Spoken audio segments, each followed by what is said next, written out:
الله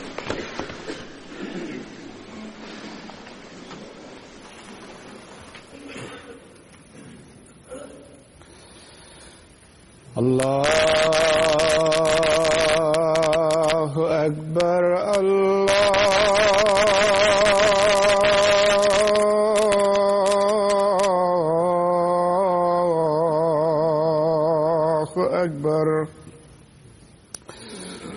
الله أكبر الله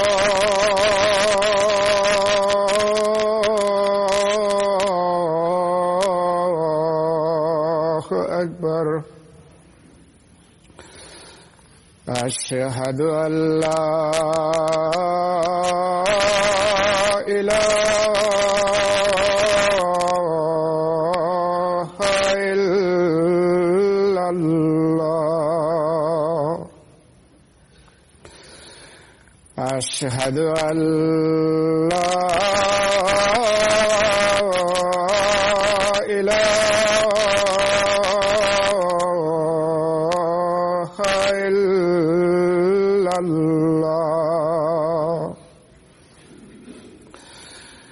أشهد أن محمدًا رسول الله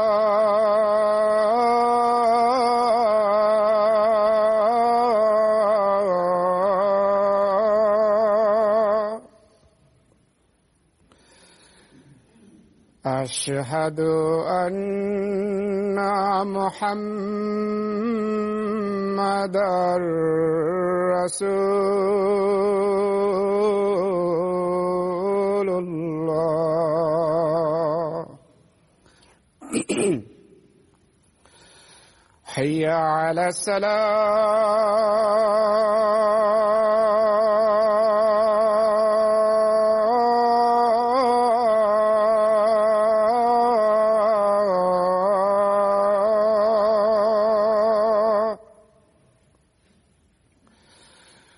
حي على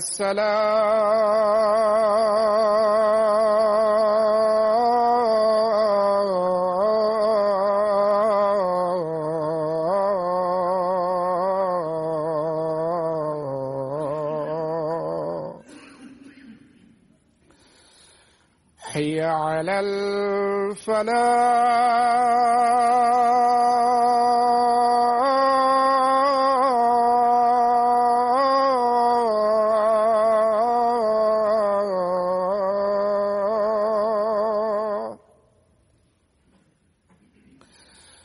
حي على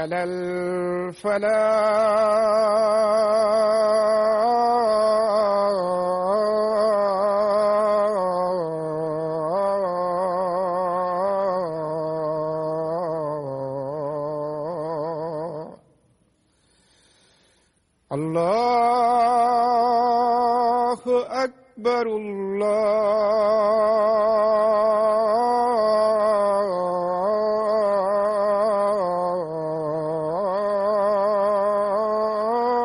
الله أكبر لا إله إلا الله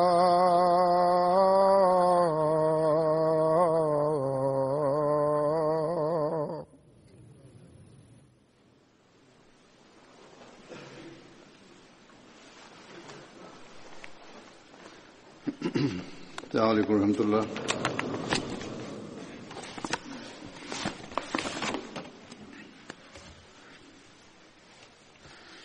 أشهد أن لا إله إلا الله وحده لا شريك له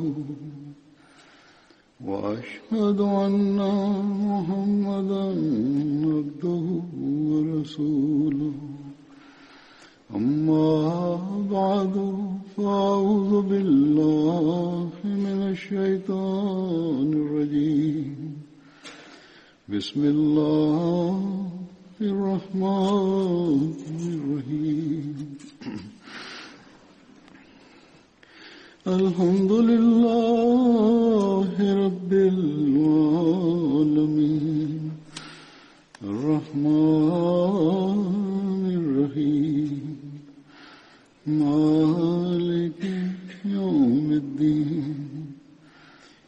إياك نعبد وإياك نستعين اهدنا الصراط المستقيم صراط الذين أنعمت عليهم غير المغضوب عليهم ولا الضالين.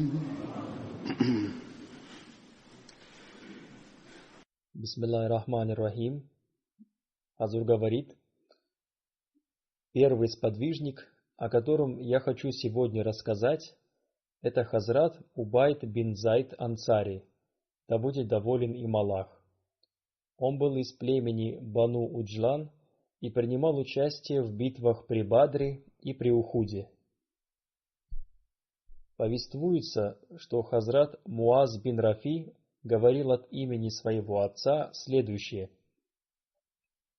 «Я со своим братом Хазратом Халадом бин Рафи вместе с посланником Аллаха, мир ему и благословение Аллаха, отправились на битву при Бадре.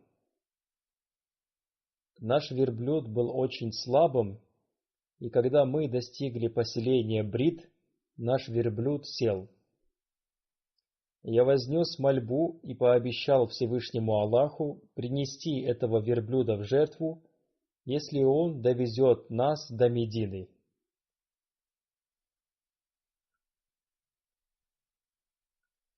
Мимо проходил посланник Аллаха, мир ему и благословение Аллаха, и он спросил, что случилось. Мы рассказали ему обо всем.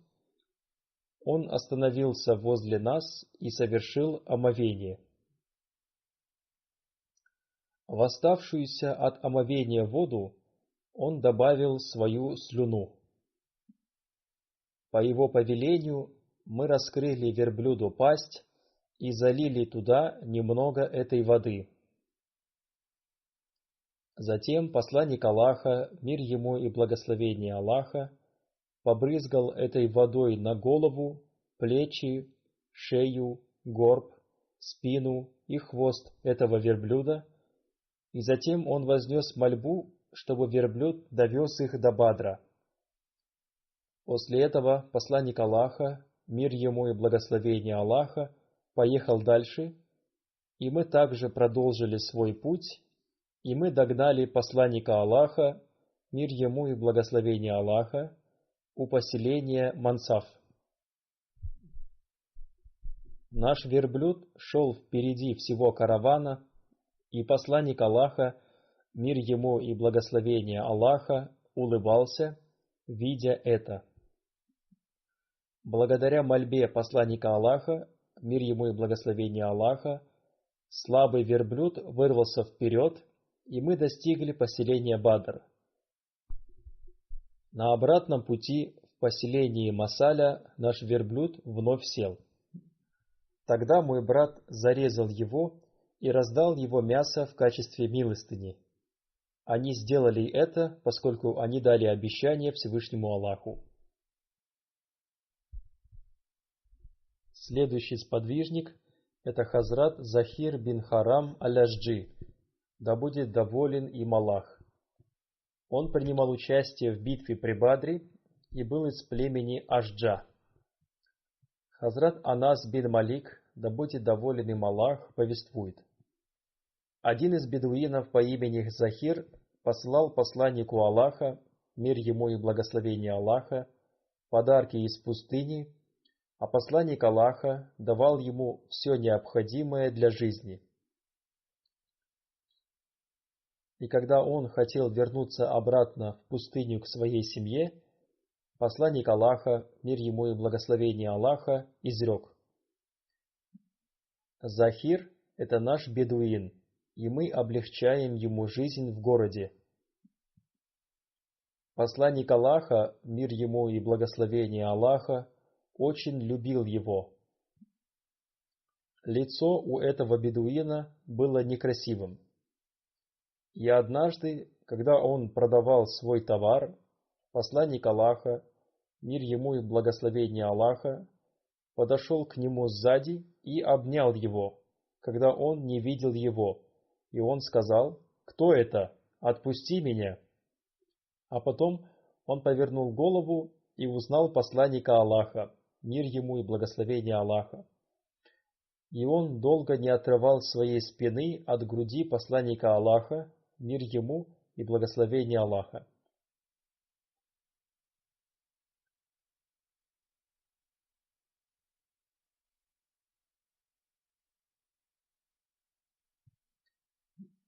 После чего посланник Аллаха, мир ему и благословение Аллаха, спросил: «Кто купит этого раба?» Но он сказал: «О посланник Аллаха, я буду не ходовым товаром». Посланник Аллаха, мир ему и благословение Аллаха, сказал: «Пред Аллахом ты не ходовой товар, ты дорог Аллаху».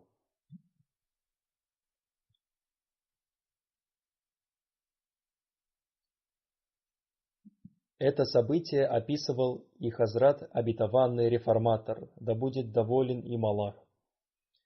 Он писал: «Однажды посланник Аллаха, мир ему и благословение Аллаха, шел по рынку и увидел, как один бедный и некрасивый сподвижник поднимает тяжелый груз, и его тело было покрыто потом и пылью. Посланник Аллаха, мир ему и благословение Аллаха, незаметно подошел к нему сзади и закрыл своими ладонями его глаза. Он ощупал его за руки и понял, что это посланник Аллаха, мир ему и благословение Аллаха. И по причине своей большой любви к посланнику Аллаха, мир ему и благословение Аллаха, он не хотел отрывать своей спины от груди посланника Аллаха.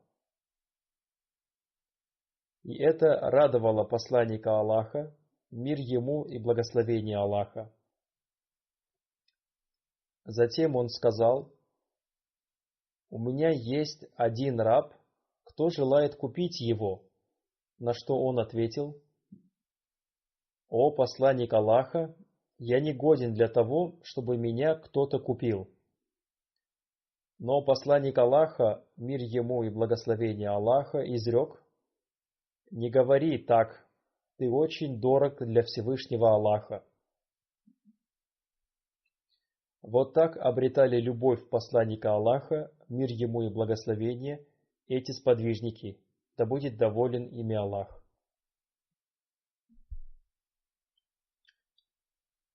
Однажды посланник Аллаха, мир ему и благословение Аллаха, изрек: «У каждого жителя города есть друг из деревни. Для семьи Мухаммада таким другом является Захир бин Харам». Позднее Хазрат Захир бин Харам переселился в Куфу. Имя следующего сподвижника – Хазрат Зайд бин Хаттаб, да будет доволен им Аллах. Он был старшим братом Хазрата Умара, да будет доволен им Аллах. Он принял ислам еще до Хазрата Умара. Он был одним из первых переселенцев, принимал участие в битвах при Бадре, при Ухуде, при Хандаке и в Худайбийском договоре. Посланник Аллаха, мир ему и благословение Аллаха, сделал его побратимом Хазрата Муана бин Ади, да будет доволен им Аллах. Они оба обрели мученическую смерть в битве при Ямаме. В битве при Ухуде Хазрат Умар, поклявшись Всевышним Аллахом, просил его надеть на себя его доспехи. Он носил эти доспехи некоторое время, а потом снял их. Когда Хазрат Умар спросил у него о причине этого, он сказал: «Я больше тебя желаю обрести мученическую смерть». В результате они оба не стали носить доспехов. Хазрат Зайд бин Хаттаб, да будет доволен им Аллах, повествует: Во время прощального паломничества посланник Аллаха, мир ему и благословение Аллаха, изрек: «Хорошо заботьтесь о своих рабах, кормите их той же пищей, которой питаетесь сами, одевайте их в такие одежды, в которые одеваетесь сами. Если они совершат непростительную ошибку, то продайте их и не наказывайте». В битве при Ямаме, когда мусульмане во время военных действий некоторое время не смогли устоять, он громким голосом взмолился: «О Аллах, я прошу прощения за своих братьев. Я не являюсь соучастником дел Мусайлимы Казаба и Мухкима бин Туфейля». Затем он крепко схватил знамя и вышел вперед в сторону противников и стал мужественно сражаться. И таким образом он обрел мученическую смерть. Хазрат Умар, да будет доволен им Аллах, говорил: «Мой брат опередил меня в 2 вещах. Он принял ислам до меня и стал мучеником еще при моей жизни». Повествуется, что однажды Хазрат Умар, да будет доволен им Аллах, услышал стихи Мутмима бин Нувайра относительно смерти его брата Малика бин Нувайры. Хазрат Умар, обратившись к нему, сказал: «Если бы я был поэтом, я бы тоже сочинил стихи про своего брата». Мутмим бин Нувайра ответил: «Если бы мой брат обрел мученическую смерть, подобно твоему брату, я бы никогда не скорбел по этому поводу». Хазрат Умар сказал: «Никто до тебя не выражал мне такого соболезнования». В другом повествовании этот разговор описан более подробно. Однажды Хазрат Умар спросил у Мутмима бин Нувайры: «Насколько ты скорбишь в связи со смертью своего брата?» Он ответил: «Один мой глаз незрячий, но я плакал так сильно, что из этого моего незрячего глаза потекли слезы». Хазрат Умар сказал: «Это такая великая скорбь, которую никто еще не проявлял». Затем он сказал: «Пусть Всевышний Аллах смилуется над моим братом Зайдом бин Хаттабом. Если бы я умел сочинять стихи, я бы тоже плакал так, как плакал ты в связи со смертью своего брата». На что Хазрат Мутмим бин Нувайра сказал: «О повелитель правоверных, если бы мой брат обрел мученическую смерть в битве при Ямаме, подобно твоему брату, то я бы никогда не плакал». Эти слова очень понравились Хазрату Умару, и его сердце обрело спокойствие, поскольку он очень сильно скорбел в связи со смертью своего брата. В этой связи Хазрат Умар сказал: «Когда дует приятный ветерок, он приносит аромат моего брата». Один из соратников Мусайлимы Казаба, Раджаль бин Ан-Фава, был убит руками Хазрата Зайд бин Хаттаба. В другом повествовании говорится о том, что имя Нихат было вторым именем Риджаля бин Ан-Фафа. Этот человек вначале принял ислам и был хорошим чтецом Корана, но позднее он присоединился к Мусайлиме, поэтому всегда нужно молиться о своем хорошем конце. Он сказал Мусайлиме: «Я слышал от Мухаммада, что он связал меня со своим пророчеством». Это была большая смута для племени Бану Ханифа. Хазрат Абу Хурайра, да будет доволен им Аллах, повествует: «Мы сидели возле посланника Аллаха, мир ему и благословение Аллаха, и среди нас находился и Риджаль бин Ан-Фава. Посланник Аллаха, мир ему и благословение Аллаха, изрек: среди вас находится человек, чей коренной зуб будет подобен горе Ухуд. Он будет гореть в огне, то есть он окажется в аду, поскольку он ведет в заблуждение большую часть народа». По прошествии некоторого времени из тех, кто присутствовал при этом разговоре, В живых остались только я и Риджаль бин Анфава. И я всегда страшился этих слов посланника Аллаха, мир ему и благословение Аллаха, но затем Риджаль бин Анфава присоединился к группе Мусайлимы бин Казаба, подтвердив тем самым его пророчество. В битве при Ямаме он погиб от руки Хазрата Зайда бин Хаттаба. В свою очередь, Абу Марьям аль-Ханафи убил Хазрата Зайда бин Хаттаба. Но позднее он сам принял ислам. Однажды Хазрат Умар спросил его: «Неужели ты убил Зайда бин Хаттаба?» Он ответил: «Да, это Всевышний Аллах удостоил его почтением посредством моей руки. Он спас меня от унижения посредством него». Хазрат Умар спросил его: «Сколько в тот день было убито неверных посредством рук мусульман?» Абу Марьям ответил: «Больше 1400 человек». Хазрат Умар сказал: «До чего же скверными были эти люди?» Абу Марьям сказал: «Хвала Аллаху за то, что Он спас меня. Теперь я уже мусульманин, я люблю ислам и посланника Аллаха, Мухаммада, мир ему и благословение Аллаха». Услышав эти слова, Хазрат Умар обрадовался. Позднее Хазрат Абу Марьям служил на посту верховного судьи Басры. Следующего сподвижника звали Хазрат Абада бин Хашхаш, да будет доволен им Аллах. Вагди написал, что его звали Абда бин Хасас. Тем не менее, Ибн Манда написал его имя как Абада бин Хашхаш Амбри. Он был из племени Балия. Он был двоюродным братом по матери Муджзира бин Зияда. Он состоял в союзнических отношениях с племенем Бану Салим. Он принимал участие в битве при Бадре и взял в плен Кайса бин Саиба в битве при Бадре. Он обрел мученическую смерть в битве при Ухуде.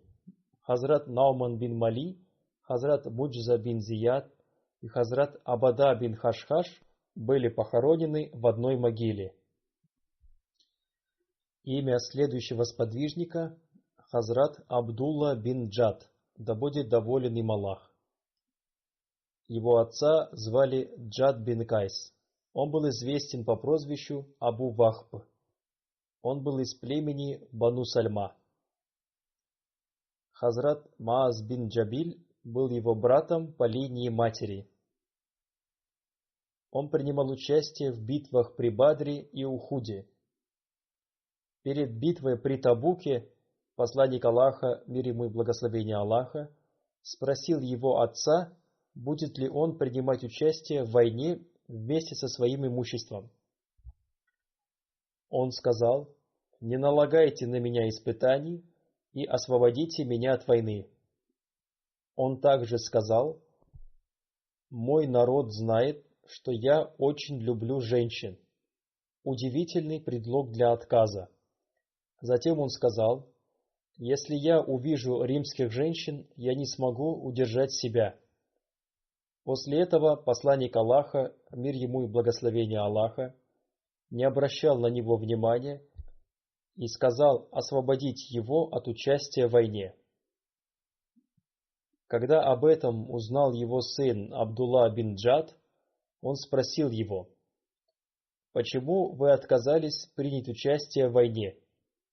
Клянусь Аллахом, вы очень богатый человек, но вы не принимаете участие в войне и не обеспечиваете других верховыми животными». Он ответил: «О, сынок, зачем мне в такую жару выступать против племени Бану Асвад?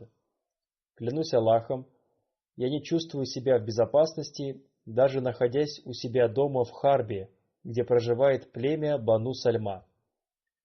Он был очень трусливым человеком и сильно боялся римлян. Он сказал: «О мой сын, я хорошо знаю, что такое превратности судьбы, и я знаю, что сегодня мы пребываем в одном состоянии, а завтра будем пребывать в другом». На это его сын ответил: «Клянусь Аллахом, вы погрязли в лицемерии. Всевышний Аллах в священном Коране обязательно сообщит об этом посланнику Аллаха, мир ему и благословение Аллаха. И затем все люди прочитают об этом и узнают о вашем лицемерии».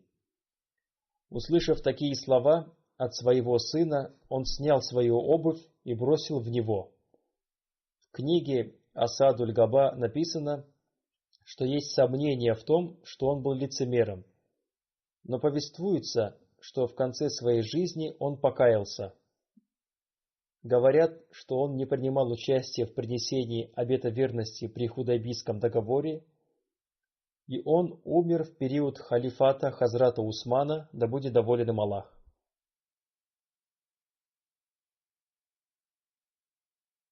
Следующий сподвижник – Хазрат Харис бин Аус бин Муаз, да будет доволен им Аллах. Он был племянником Хазрата Саада бин Муаза, который был вождем племени Аус. Он принимал участие в битвах при Бадре и при Ухуде. В одном из повествований говорится, что он обрел мученическую смерть в битве при Ухуде в возрасте 28 лет. Но в других повествованиях говорится о том, что он не был мучеником в битве при Ухуде. Хазрат Аиша, да будет доволен ею Аллах, повествует: следуя по следам людей, я вышла к полю битвы при Ухуде. Вдруг я услышала за собой звуки шагов, и когда я обернулась, то увидела, что это был Саад бин Муаз вместе со своим племянником Харисом бин Аусом, и он держал в руке щит. Это доказывает то, что он не умер. Относительно Хариса повествуется, что он был одним из числа тех, кто убил Кааба бин Ашрафа. В сражении с Каабом бин Ашрафом он был ранен в ногу, и затем его привезли к посланнику Аллаха, мир ему и благословение Аллаха. Кааб бин Ашраф был одним из вождей Медины, он заключил договор с посланником Аллаха, мир ему и благословение Аллаха, но затем он нарушил договор и стал распространять смуту против посланника Аллаха, мир ему и благословение Аллаха. Об этом подробно написано в книге Шара Абдуль-Кари. Повествуется, что Хазрат Харис бин Аус бин Муаз получил ранение от кончика своего меча при ударе противника. Его друзья сразу же принесли его к посланнику Аллаха, мир ему и благословение Аллаха. Посланник Аллаха помазал его рану своей благословенной слюной, и он выздоровел. И после этого он уже никогда не чувствовал боли от этой своей раны. В предыдущих проповедях я уже упоминал о том, как был убит Кааб бин Ашраф. Сейчас я подробно расскажу об этом событии, приведя цитату из книги Хазрата Мирзы Башира, да будет доволен им Аллах. Он написал: хотя Кааб был иудеем по религии, он не был евреем по происхождению. Скорее, он был арабом. Его отец Ашраф был очень умным и хитрым человеком из племени Бану Нибхан, которое переселилось в Медину, и они установили хорошие отношения с племенем Бану Назир, став их союзником. И в результате ему удалось обрести такую силу и влияние, что Абу Рафи бин Абуль-Хакик, глава племени Бану Назир, выдал за него замуж свою дочь. Именно эта его дочь родила Кааба, который вырос, чтобы достичь еще большего статуса, чем его отец. И он обрел такие способности, что все иудеи Аравии начали принимать его в качестве своего главы. Благодаря своей щедрой помощи он всегда держал под своим контролем ученых и других влиятельных людей своего народа. Однако с моральной точки зрения он был человеком с крайне недобросовестной моралью. Он был мастером в искусстве составления тайных планов и заговоров. Когда посланник Аллаха, мир ему и благословение Аллаха, совершил переселение в Медину, Кааб бин Ашраф вместе с другими иудеями также принимал участие в подписании договора между иудеями и мусульманами о взаимной дружбе, мире, безопасности и коллективной обороне составленного посланником Аллаха, мир ему и благословение Аллаха.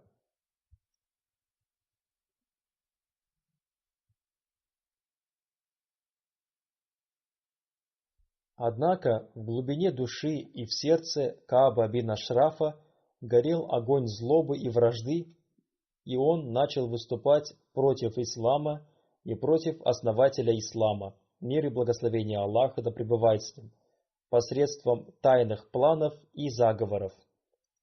Таким образом, отмечается, что Кааб бин Ашраф ежегодно жертвовал большие суммы иудейским ученым и религиозным лидерам в качестве благотворительности.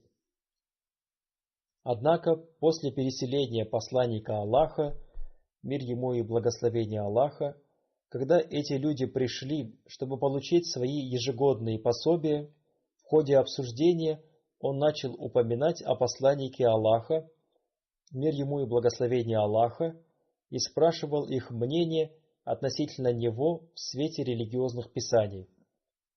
Они отвечали: похоже, что он является тем самым пророком, приход которого был предсказан. Кааб бин Ашраф был очень недоволен этим ответом и отослал их, не дав им своей обычной помощи.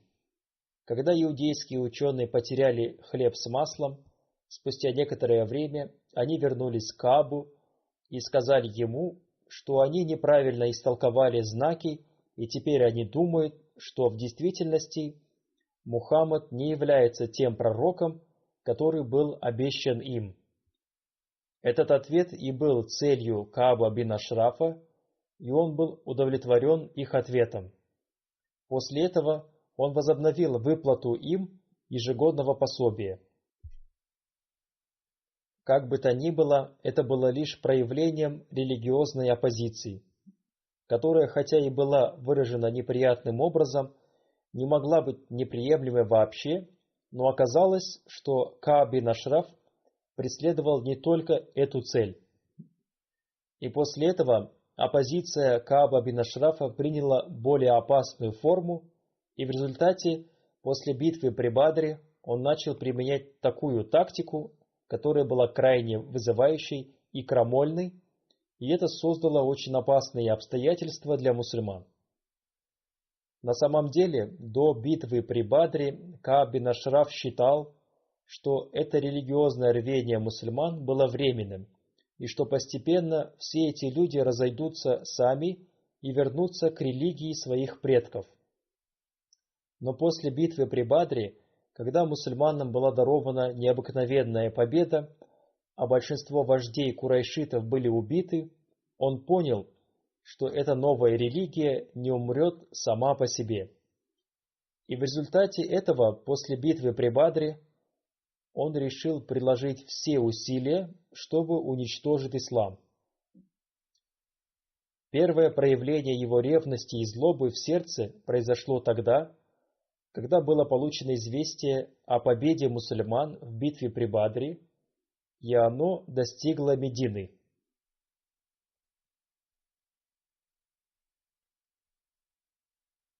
Услышав эту новость, Кааб бин Ашраф сказал, что эта новость кажется ему ложной, потому что Мухаммад не мог одержать победу над такой большой армией курайшитов. Он не поверил, что такие знаменитые вожди Мекки были смешаны с пылью. Он утверждал, что если бы эта новость была правдой, то смерть была бы для них лучше, чем такая жизнь. Когда эта новость получила свое подтверждение, и Кааб убедился в том, что победа в битве при Бадре принесла исламу такую силу, которая была выше его самых больших опасений, он стал одержим гневом. Он без промедления собрался и отправился в Мекку. Силой своего красноречия и поэтического дара он воспламенил огонь, разгоревшийся в сердцах курайшитов. Он создал в их сердцах неутолимую жажду мусульманской крови и чувство мести и вражды. Затем, когда в результате его подстрекательств их эмоции достигли своего пика, Кааб бин Ашраф завел их во внутренний двор Каабы и, вручив им покрывало Каабы, он заставил их принести клятву, что они не успокоятся до тех пор, пока ислам и основатель ислама не будут стерты с лица земли. После того, как он разжег огонь ненависти в Мекке, этот злобный человек отправился к другим племенам Аравии с этой же целью. Он ходил от племени к племени, возбуждая людей против мусульман. Затем он вернулся в Медину и своими провокационными куплетами в грязной и непристойной манере он стал оскорблять мусульманских женщин. При этом в своих скабрезных куплетах он не пощадил даже женщин из дома посланника Аллаха, мир ему и благословение Аллаха. И эти куплеты стали широко распространяться по всей стране. И в конце концов он составил заговор с целью убийства посланника Аллаха, мир ему и благословение Аллаха. Использовав в качестве предлога праздник, он пригласил посланника Аллаха, мир и благословение Аллаха да пребывает с ним, в свою резиденцию и хотел вместе с несколькими иудейскими юношами убить его. Однако, по Божьей милости, об этом стало известно, и этот его план не увенчался успехом. В свете договора, который был заключен между жителями Медины, посланник Аллаха, мир ему и благословение Аллаха, являлся исполнительным главой и главнокомандующим демократического государства Медины. Так что, когда положение дел обострилось до такой степени и были установлены факты нарушения Каабом бин Ашрафом договора, мятежа, разжигания войны, использования оскорблений и составления заговора с целью убийства посланника Аллаха, мир ему и благословение Аллаха, за все эти действия в совокупности Каабу бин Ашрафу был вынесен смертный приговор. И поэтому посланник Аллаха, мир ему и благословение Аллаха, дал указание нескольким своим сподвижникам исполнить этот приговор, поскольку в результате мятежа Кааба бин Ашрафа атмосфера в Медине стала настолько опасной, что могла вспыхнуть гражданская война, которая могла привести к массовым убийствам и кровавым расправам. И посланник Аллаха, мир ему и благословение Аллаха, был готов предложить любую возможную и разумную жертву, чтобы предотвратить массовые проявления насилия и кровопролития. И он дал указание, что Кааб бин Ашраф не должен быть казнен публично, а несколько человек должны найти возможность положить всему этому конец. Посланник Аллаха, мир ему и благословение Аллаха, возложил эту обязанность на своего верного сподвижника Мухаммада бин Маслама и подчеркнул, что любые действия должны быть спланированы и исполнены при участии Саада бин Муаза, который был главой племени Аус. Мухаммад бин Маслама сказал: «О посланник Аллаха, мы не сможем убить его молча, нам нужно будет что-то ему сказать, то есть потребуется какой-то повод, посредством которого Кааба можно было бы выманить из места его пребывания и исполнить приговор в безопасном месте». Приняв во внимание тяжелые последствия, которые могли бы возникнуть без скрытной операции, посланник Аллаха, мир ему и благословение Аллаха, согласился с этим. Таким образом, по совету Саада бин Муаза, Мухаммад бин Маслама, взяв с собой Абу Наиля и еще 2 или 3 других сподвижников, добрался до дома Кааба бин Ашрафа.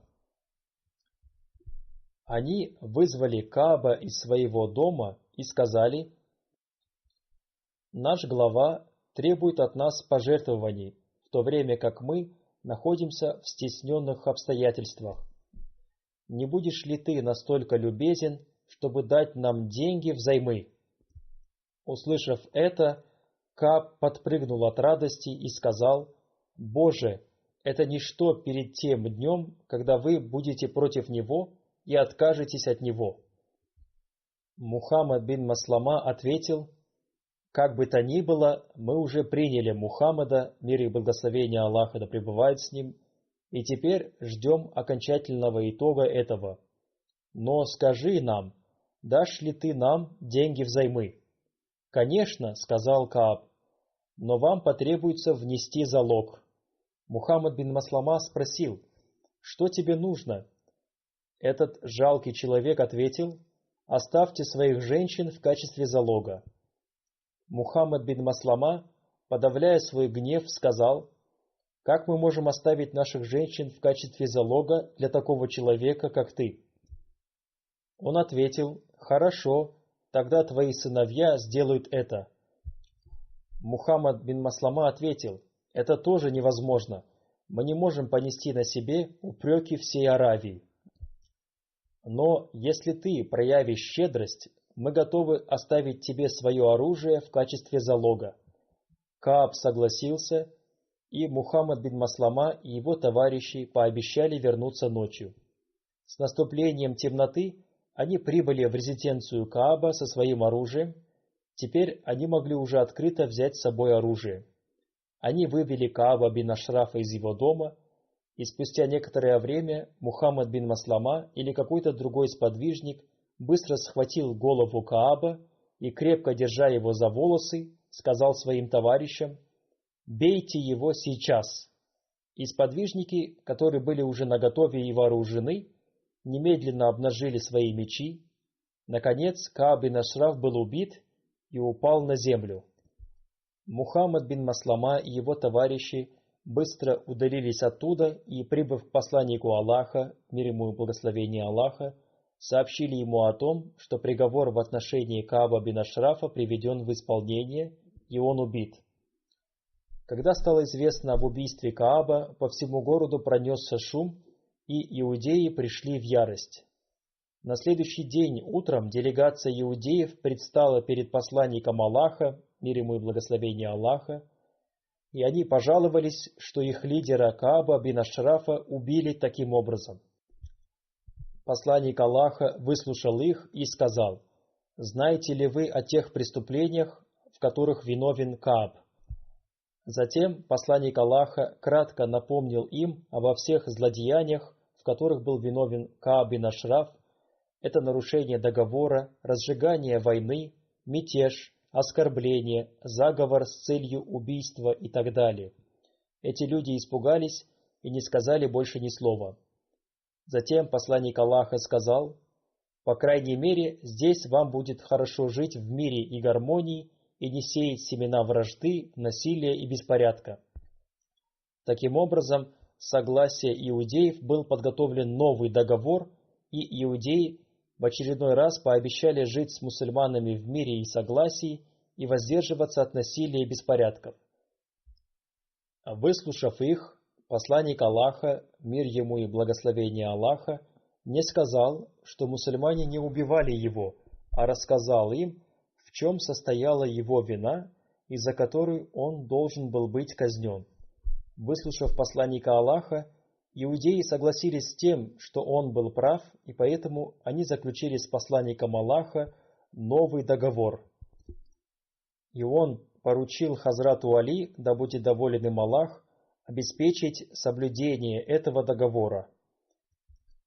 Нигде в истории не упоминается о том, что иудеи когда-либо обвиняли мусульман в убийстве Кааба бин Ашрафа, поскольку они поняли, что он был убит из-за того, что он заслужил это наказание. Хазрат Мирза Башир Ахмад написал о том, что некоторые западные ученые выдвигали обвинение, что это было незаконное убийство. Однако истина состоит в том, что это было вполне заслуженное наказание, поскольку посланник Аллаха, мир ему и благословение Аллаха, заключил договор с Каабом бин Ашрафом. И этот договор состоял в том, что если нападет враг, то он должен был встать на защиту вместе с мусульманами. Но вместо этого он сам поднял мятеж против мусульман. Он согласился с тем, что в этом государстве главным будет посланник Аллаха, мир ему и благословение Аллаха, и все будут соглашаться с его решениями. В соответствии с этим договором иудеи выносили решение своих ссор на суд посланника Аллаха, мир ему и благословение Аллаха, чтобы он принял решение по тому или иному вопросу, и он часто разрешал их споры, но Кааб бин Ашраф нарушил все свои договорные обязательства, и это значит, что он стал изменником своего государства, главой которого был посланник Аллаха. Он посеял семена смуты в Медине, побуждал различные племена выступить против правительства Медины и сочинял памфлеты, в которых оскорблял мусульманских женщин. Он был одним из составителей плана убийства посланника Аллаха, мир ему и благословение Аллаха. В то время, когда мусульмане со всех сторон были окружены различными бедами, Кааб бин Ашраф создал для них еще одну серьезную угрозу. Преступление Кааба бин Ашрафа состояло из совокупности различных преступлений, поэтому в отношении него необходимо было принять меры. И сегодня в цивилизованном мире тоже приговаривают к смертной казни за мятеж и составление плана с целью убийства какого-нибудь лидера, и поэтому не должно возникать никаких возражений относительно его смертной казни. Второе возражение состоит в том, почему он был убит в тайне. Необходимо помнить о том, что в то время у арабов не было государства, и в Медине был назначен один правитель, но разные племена сами выносили решения в отношении своих соплеменников, и поэтому не было никакого главного судьи, и у этих племен не было судьи, которому они могли бы пожаловаться. Кааб бин Ашраф сам был вождем иудеев, в то время как иудеи сами нарушили свой договор, заключенный с мусульманами, и они сами часто создавали смуты против мусульман. Разве они могли пожаловаться племенам Салим и Гадфан относительно Кааба бин Ашрафа, если они сами 4 раза пытались совершить нападение на Медину ночью? Поэтому у мусульман не было никакого другого выхода, и ради своей безопасности они казнили того человека, который постоянно подстрекал другие племена выступить против мусульман, и он сам лично создал план убийства посланника Аллаха, мир ему и благословение Аллаха. Было лучше казнить одного этого человека, чем подвергать опасности жизнь многих мирных людей, поскольку Всевышний Аллах изрек, что смута хуже убийства. Как бы то ни было, после заключения договора между мусульманами и иудеями, посланник Аллаха, мир ему и благословение Аллаха, был главой этого государства.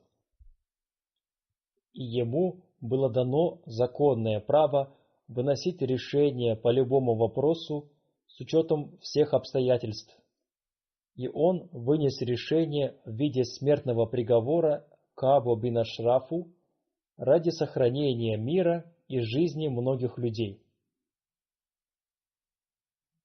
Так что это не является тем, против чего можно возражать. И обвинение тех, кто выдвигает обвинение спустя 14 веков после этого события, не имеет никакой логики, поскольку у тогдашних иудеев не было никаких возражений относительно этого решения. Они молчали, и у них не было никаких возражений, когда посланник Аллаха, мир ему и благословение Аллаха, перечислял его преступления, поэтому обвинение ислама и посланника Аллаха, мир ему и благословение Аллаха, в жестокости и несправедливости абсолютно абсурдны. Кааб бин Ашраф заслужил это наказание, и этот приговор был вынесен посланником Аллаха, мир ему и благословение Аллаха, который являлся главой этого государства. Свою сегодняшнюю проповедь я закончу на этом событии.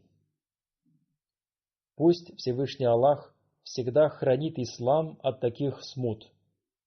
Сегодня мусульмане погрузились в различные смуты, как внутренние, так и внешние, и они должны были получить назидание из истории. Пусть Всевышний Аллах убережет ислам от различных смут. Пусть Всевышний Аллах даст возможность мусульманам принять того наставника, которого он ниспослал с целью возрождения ислама.